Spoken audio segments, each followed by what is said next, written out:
Assalamualaikum warahmatullahi wabarakatuh. Kawan, inilah berdasarkan hasil perhitungan final Komisi Pemilihan Umum atau KPU, Partai Persatuan Pembangunan alias P3 gagal menembus ambang batas parlemen 4%. Ini adalah pertama kalinya dalam sejarah partai berlambang Ka'bah itu gagal melenggang ke Senayan. Lalu ada informasi mengenai ribuan mahasiswa menjadi korban tindak pidana perdagangan orang atau TPPO dengan modus magang di Jerman.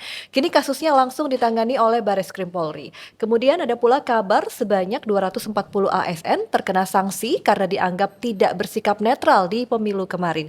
Kesemua informasi tadi telah kami rangkum bersama sejumlah berita menarik lainnya dalam Inilah Berita. Bersama saya Restulandari, inilah berita selengkapnya.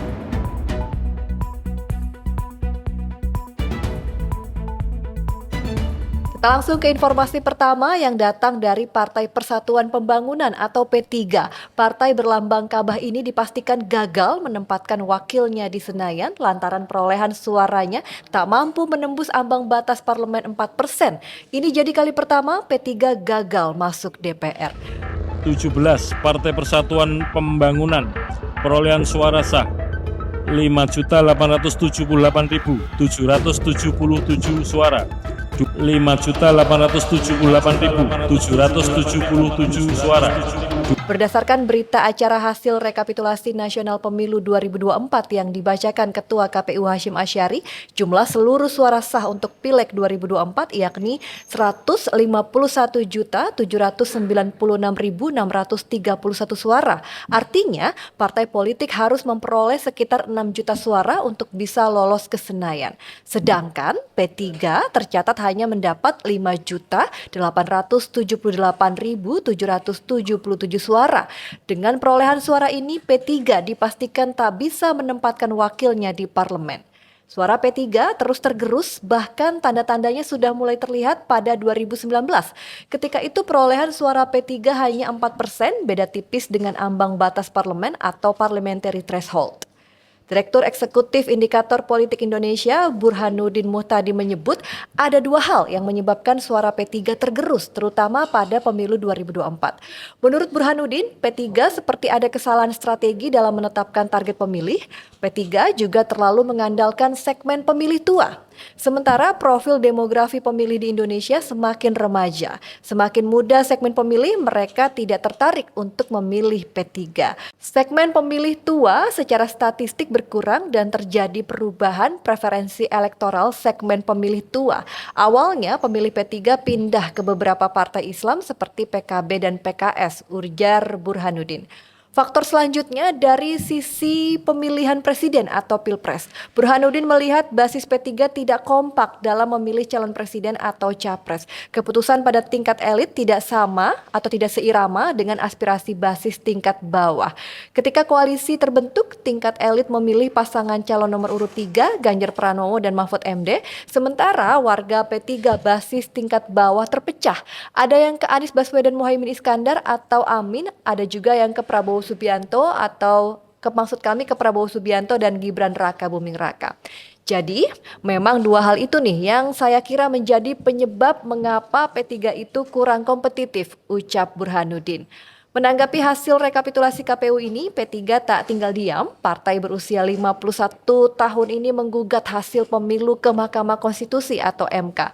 Ketua DPP P3 Ahmad Baidowi meyakini ada kekeliruan dari hasil perhitungan KPU. Hasil internal P3 menyebutkan mereka sudah melewati ambang batas parlemen yang ditetapkan 4%. Menurut Awi, demikian ia biasa disapa, P3 telah menyiapkan tim hukum untuk mengajukan gugatan tersebut. Mereka yakin seharusnya bisa lolos ke Senayan. Sekitar hampir 200 ribuan bergeser, terus mungkin juga karena suara sahnya naik signifikan, itu juga berpengaruh. Meskipun di bawah tidak ada pergeseran, tapi ketika suara sahnya naik signifikan, itu juga berpengaruh. Tentu ini juga akan kami pertanyakan di dalam forum di Mahkamah Konstitusi. Sementara itu, pakar hukum kepemiluan dari Universitas Indonesia, Titi Anggraini, menilai P3 tetap tidak akan lolos ke Senayan meskipun menggugat hasil pemilu 2024 yang telah ditetapkan KPU ke MK. Sebab belum pernah ada partai yang mampu mengubah hasil penetapan pemilu legislatif untuk lolos ambang batas parlemen 4%. Dalam pengalaman PHPU atau perselisihan hasil pemilihan umum, terdahulu tidak pernah ada partai yang mampu mengubah penetapan hasil pemilu legislatif untuk bisa lolos ambang batas 4%. Apalagi jika suara yang dipersoalkan sampai ratusan ribu, kata pakar hukum kepemiluan dari Universitas Indonesia Titi Anggraini kepada Media Indonesia Jumat 22 Maret 2024. Menurut Titi, sulit bagi P3 untuk dapat membuktikan adanya kesalahan dalam rekapitulasi suara yang dilakukan KPU, sehingga suara mereka di bawah ambang batas parlemen. P3 harus mengantongi bukti yang sangat luar biasa untuk dapat mengubah hasil pemilu 2024. Adapun Direktur Demokrasi and Electoral Empowerment Partnership atau DIP Indonesia, Neni Nurhayati menjelaskan diterima atau tidaknya gugatan peserta pemilu di MK tergantung dari kekuatan alat bukti yang dimiliki. Dia menilai rata-rata hakim konstitusi hanya mendalami sisi formalitas gugatan ketimbang nilai dalam demokrasi dan konstitusi yang sudah terganggu. Syarat formalitas itu antara lain terkait apakah dugaan kecurangan tersebut sudah dilaporkan ke Badan Pengawas Pemilu atau Bawaslu, padahal Neni berpendapat kecurangan pemilu tidak sebatas mengenai hasil rekapitulasi suara yang ditetapkan KPU. Bisa saja kecurangan terjadi sebelum pemilihan yang bisa mempengaruhi hasil, seperti keterlibatan aparat, ujar dia. Wah, kawan, inilah memang sedikit mengagetkan ya, partai senior seperti P3 ini tidak lolos ke Senayan kali ini, padahal sudah menggandeng Sandiaga Uno sebagai Ketua Badan Pemenangan Pemilu. Namun ternyata tidak berhasil juga nih menggait pemilih muda, padahal kan Pak Sandiaga ini nggak tua-tua banget ya, harusnya bisa nih gait pemilih muda, ya nggak sih? Menurut kawan inilah gimana? Tulis di kolom komentar ya.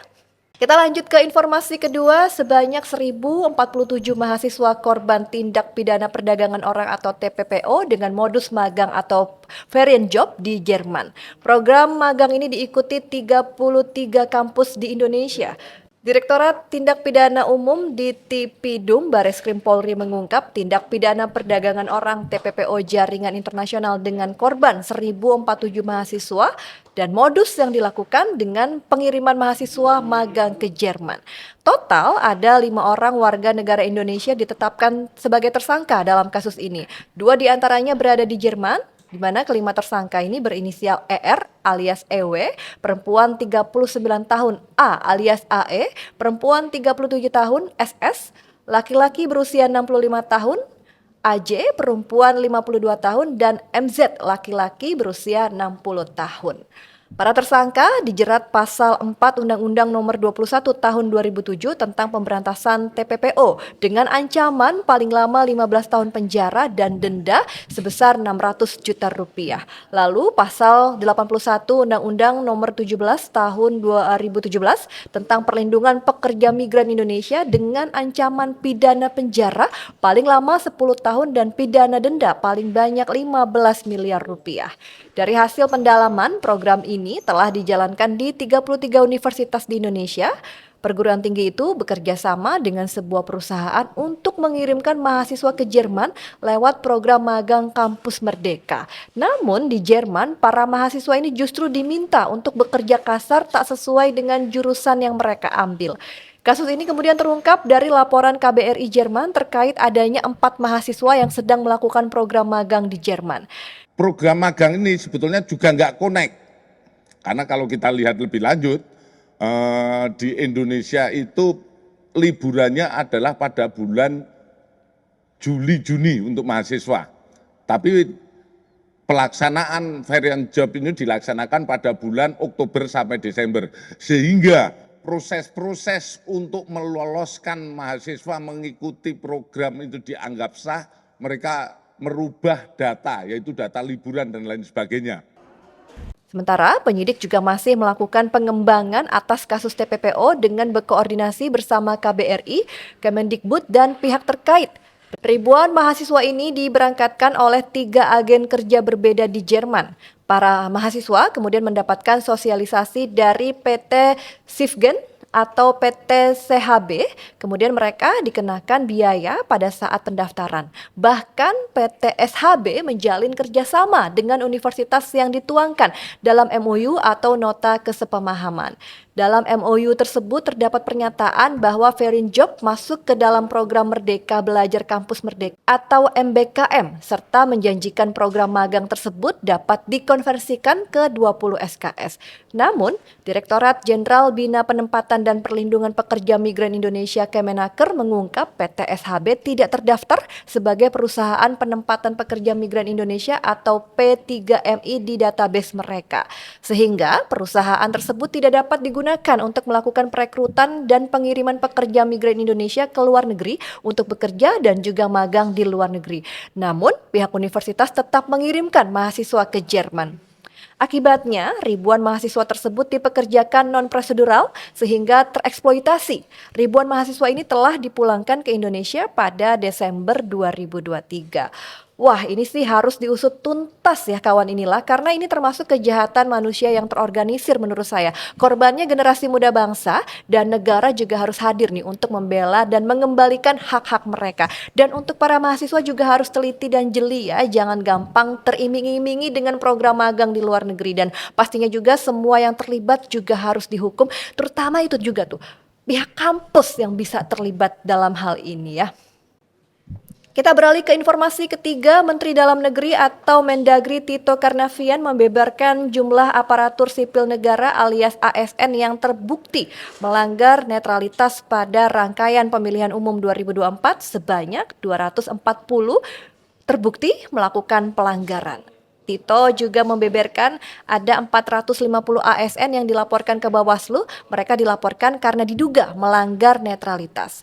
Selain 240 ASN yang sudah dikenakan sanksi, 180 ASN juga telah ditindaklanjuti pejabat pembina kepegawaian Kemendagri. Mereka dijatuhi sanksi. Mantan Kapolri itu mengungkapkan Inspektorat Kemendagri mendalami bukti-bukti video yang memperlihatkan pelanggaran netralitas ASN. Sejumlah ASN diganti karena mengarahkan dukungan ke pasangan tertentu. Dikarenakan ada inisiatifnya sendiri untuk ke arah pasangan tertentu, tidak spesifik satu pasangan, tapi ada pasangan ini, pasangan ke sana, ada pasangan ke sini, kita berikan sanksi juga nih dengan penggantian, ucap Tito. Menurut Tito, ada 5 kategori pelanggaran. Pertama, membuat unggahan, berkomentar, share atau like hingga bergabung ke grup pemenangan bakal calon dengan 15,8% pelanggaran. Kedua, ikut dalam kegiatan kampanye, sosialisasi dan pengenalan bakal calon atau partai politik dengan 12,9% pelanggaran. Ketiga, pelanggaran berupa sosialisasi atau agenda kampanye di media sosial sebanyak 11,3%. Keempat, mengadakan kegiatan yang mengarah kepada keberpihakan terhadap parpol atau kontestan selama sebelum dan sesudah kampanye dengan jumlah 10,8%. Dan yang kelima, yakni pelanggaran berupa menjadi anggota atau pengurus parpol sejumlah 7,1%. Dari kejadian ini, semoga jadi pembelajaran ya tentunya untuk para ASN. Jangan bandel gitu ya kalau kata saya. Kalau perintahnya harus netral ya netral gitu loh. Memang belum cukup ya, cukup senang gitu jadi ASN sampai harus ikut-ikutan jadi pengurus parpol. Kita masuk ke informasi keempat. KPK pernah menyebut Singapura sebagai surga bagi para koruptor. Meskipun hanya berjarak sekitar 1 jam penerbangan dari Jakarta, Singapura seakan menjadi benteng kokoh bagi para koruptor Indonesia yang melarikan diri dari jerat hukum. Di negeri singa, tangan-tangan hukum Indonesia tak pernah bisa mengusik kenyamanan hidup mereka. Hal itu terjadi karena tiada perjanjian ekstradisi di antara dua negara. Kasus Paulus Thanos nih menjadi gambaran bagaimana koruptor tak tersentuh di negara tetangga tersebut. Dan meski menjadi tersangka kasus korupsi pengadaan KTP elektronik pada 2019, Thanos tak bisa diproses KPK karena memiliki status permanent residence. Ia hidup normal di Singapura, bahkan mengurus pergantian nama dan kewarganegaraan lain sehingga membuat KPK mati angin. Hukum pun tak bisa menjangkau Thanos. Wah, sederet buron lainnya juga seperti penyeleweng dana bantuan likuiditas Bank Indonesia alias BLBI Bambang Sutrisno, penggelap dana Bank Senturi Hendro Wiyanto dan Anton Tantular, serta tersangka suap KPU Harun Masiku yang diduga setidaknya pernah bersembunyi di Singapura. Akan tetapi, mulai pekan lalu, Singapura bukan surga lagi bagi para pelarian itu. Tepat pada Kamis 21 Maret 2024, perjanjian ekstradisi antara Indonesia dan Singapura berlaku efektif. Tidak hanya langsung efektif diberlakukan, tetapi juga berlaku surut selama 18 tahun ke belakang. Para pelaku 31 jenis tindak pidana, diantaranya tindak pidana korupsi, pencucian uang, suap, narkotika, terorisme, dan pendanaan terorisme dapat diekstradisi dengan perjanjian tersebut. Singapura tidak bisa lagi menjadi tempat aman untuk melarikan diri, bersembunyi, ataupun menyimpan hasil kejahatan.